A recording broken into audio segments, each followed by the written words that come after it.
한자와 무속신앙 두 번째 시간입니다. 자, 오늘 말씀드릴 글자, 이름명, 그리고 예전에 어렸을 때 쓴 그 아명이라고 하죠. 이거에 관한 문제입니다.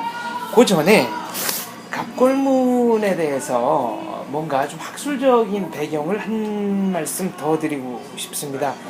현대 언어학의 시조인 스위스의 언어학자 소시루의 언어 이론에 따르면 입으로 말하는 언어야말로 언어학의 대상으로 삼을 유일한 말이다. 그러니까 언어에는 음성 언어 그리고 글로 적는 문자 언어가 있는데 이 음성 언어를 베껴 쓴 것이 문자 언어다. 그러니까 문자 언어는 음성 언어와 대등한 것이 아니고 일종의 표기에 불과하다. 그래서 소시르의 언어학에서는 문자를 다룰 때 거의 그 표음 방식에 관한 문제에만 관심을 집중했습니다. 문자 언어만으로는 독립적인 언어 체계가 될 수 없고 문자 자체는 언어에 대한 인식이나 표현의 문제에 관여할 수 없다. 이렇게 된 거죠. 그런데 문제가 있습니다. 한글은 표음 문자지만 한자 같은 경우에는 표의 문자죠. 그리고 한자는 표음 기능을 1차적인 목적으로 삼지 않기 때문에 이 소시르의 언어학에서는 문자론 분야에서 거의 이제 무시당했다고 할까요? 그리고 이게 세계에서 가장 오래된 문자 중에 하나다 보니까 고대의 유습이다. 전근대적인 표기 방법이다. 보존할 이유가 있느냐 등등 이런 얘기가 많았습니다. 그런데 언어학이 실존주의 언어학, 구조주의 언어학을 거쳐서 이제 기호학, 세미오틱스로까지 발전을 했는데요. 세미오틱스는 우리가 쓰는 말 그리고 문자뿐 아니라 행동, 회화, 영화, 연극까지도 표현 언어의 한 부분이다. 그러니까 그런 것들을 통해서도 인간은 얼마든지 의사소통을 하고 있다. 이런 얘기가 되겠습니다. 영상 언어, 영상은 시각에 바로 호소를 하죠. 그러니까 우리 머릿속에서 2차, 3차 필터링, 어떤 의미화 작업을 거치지 않고도 직접적으로 시각에 호소합니다. 그러니까 매개가 없죠. 그래서 영상 언어는 어떤 면에서는 표의 문자인 한자와 통하는 데가 있다. 이런 말씀 드리고 싶고요. 현대 영화의 획기적 이론인 편집이론을 만든 그리고 편집이론을 실천한 수많은 초기 영화 감독들은 바로 한자 공부를 통해서 이 이론을 가다듬었다는 얘기를 나중에 고백을 했습니다. 문자가 영상이다. 이런 얘기입니다. 그러니까 한자는 고대인들이 압축 파일로 저장해 놓은 일종의 영상이며 이것을 풀어보는 것은 우리가 고대인들이 봉인해 놓은 어떤 비밀 상징 속으로 그대로 들어가는 것이다. 이런 말씀 드리고 싶네요.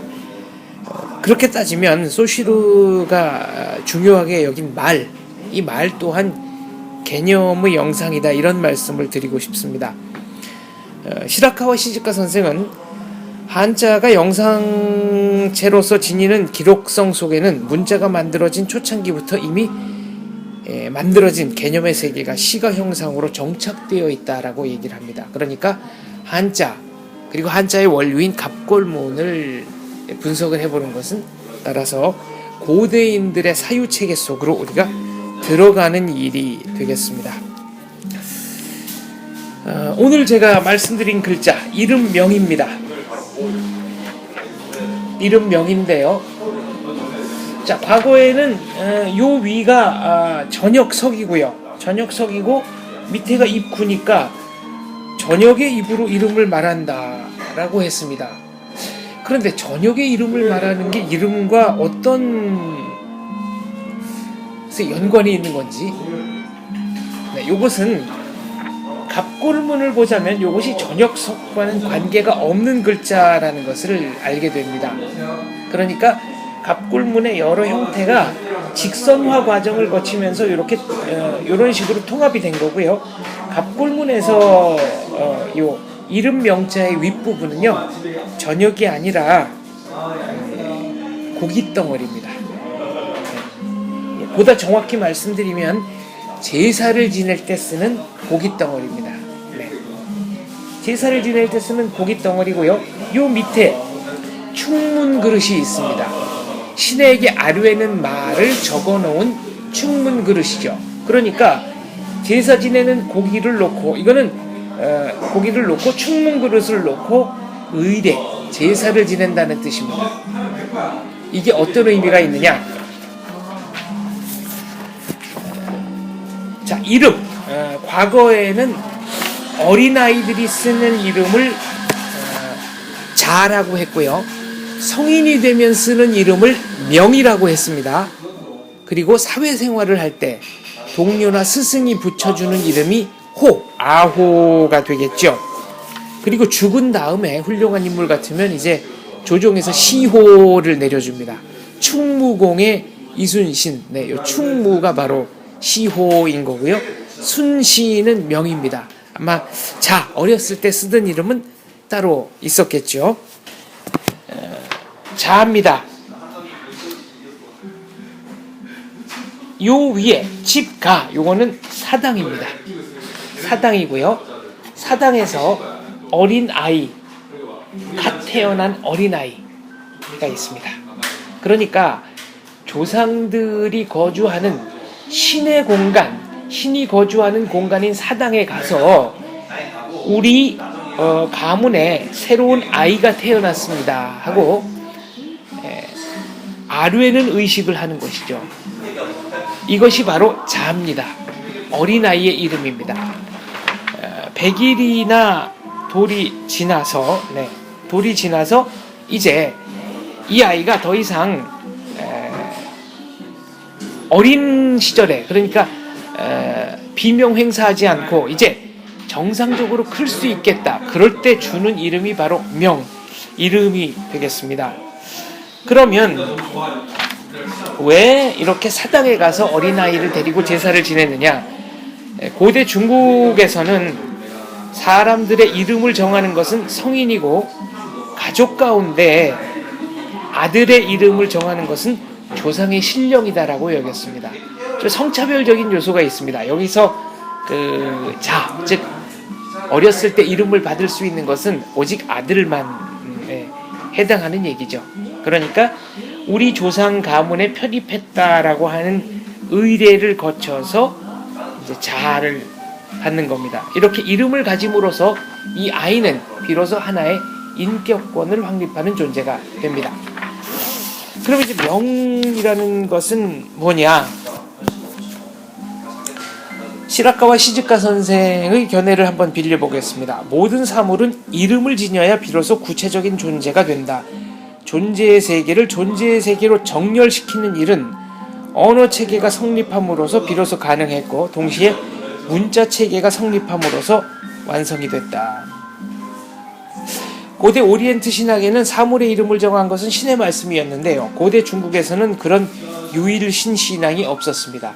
그러니까 문자라는 것은 신께서 정해주신 어떤 개념, 이것을 우리가 알아볼 수 있게 정착시키고 고착시키는 것이 바로 문자였습니다. 이것이 문자의 형성 배경입니다. 자,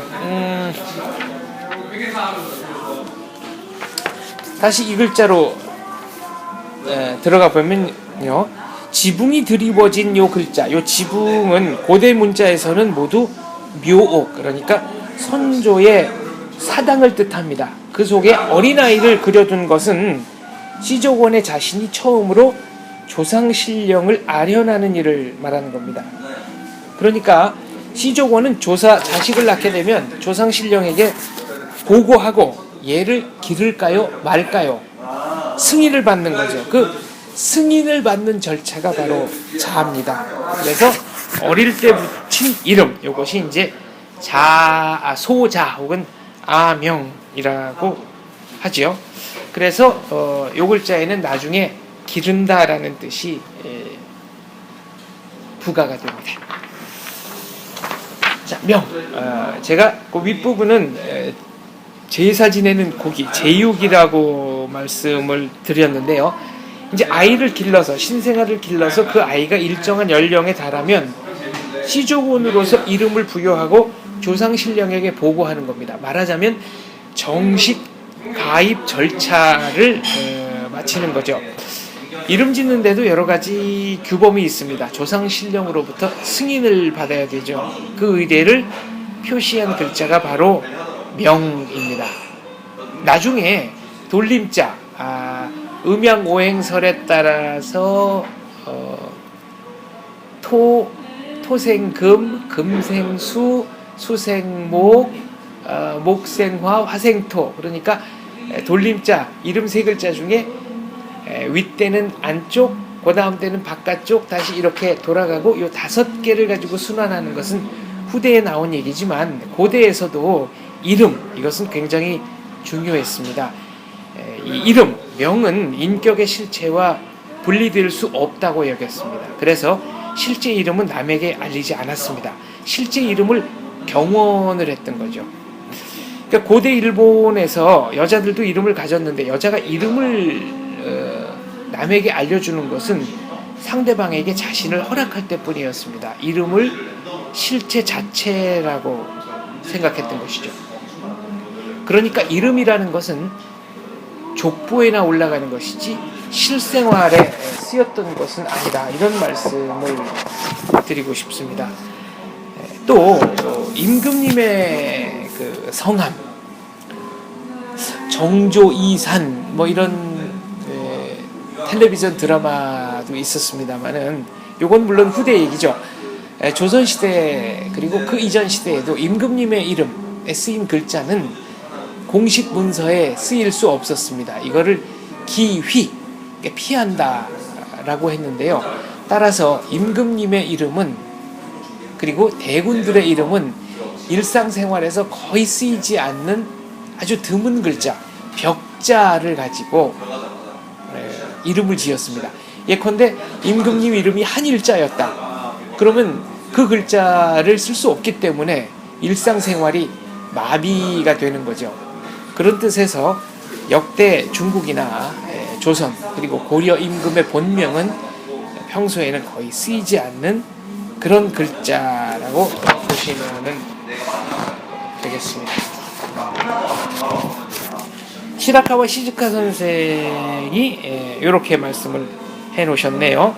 한자에서 이 자는 양육의례 때 붙이는 이름이고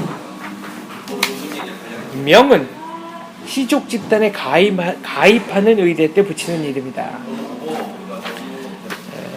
아프리카에서도 비슷한 풍속이 있다고 시라카와 시즈카 선생은 얘기합니다. 바르바족의 케이스인데요. 바르바족은 3가지 이름을 지닌다. 첫째, 내적인 이름 혹은 생명의 이름이다. 이 이름은 비밀에 붙여진다. 두 번째 이름은 통과 의례 때 붙이는 이름이다. 이것은 연령이나 신분을 표시한다. 세 번째는 임의로 선택된 호명이다. 이것은 자아의 실체와는 아무런 관계가 없다. 죽은 뒤에는 본명이었던 첫째 이름을 사용한다. 이것이 바로 3가지 이름, 명, 자, 통칭에 해당하는 것인데 이 각각은 실체에 관여하는 방식이 서로 다르다. 이렇게 이 책에 쓰여 있습니다. 실명, 그러니까 이름만 실존적인 의미를 지닌다고 간주가 됐고요. 실명을 다른 사람이 알게 되면 그 사람에게 인격적인 지배를 받게 돼서 자기를 상실한다. 이렇게 고대인들은 믿었습니다. 다시 한번 말씀드리지만 이름명은 저녁에 이름을 부른다라는 뜻이 아니고요. 제육, 제사에 쓰는 고깃덩어리입니다. 이 윗부분 고깃덩어리를 놓고 밑에는 충문 그릇을 가져다 놓고 이제 이 아이가 시족 집단에 가입했음을 알리는 정식 의례를 했다. 이런 뜻입니다. 과거에는 냉장시설이 없었기 때문에 신선한 고기를 마련한다.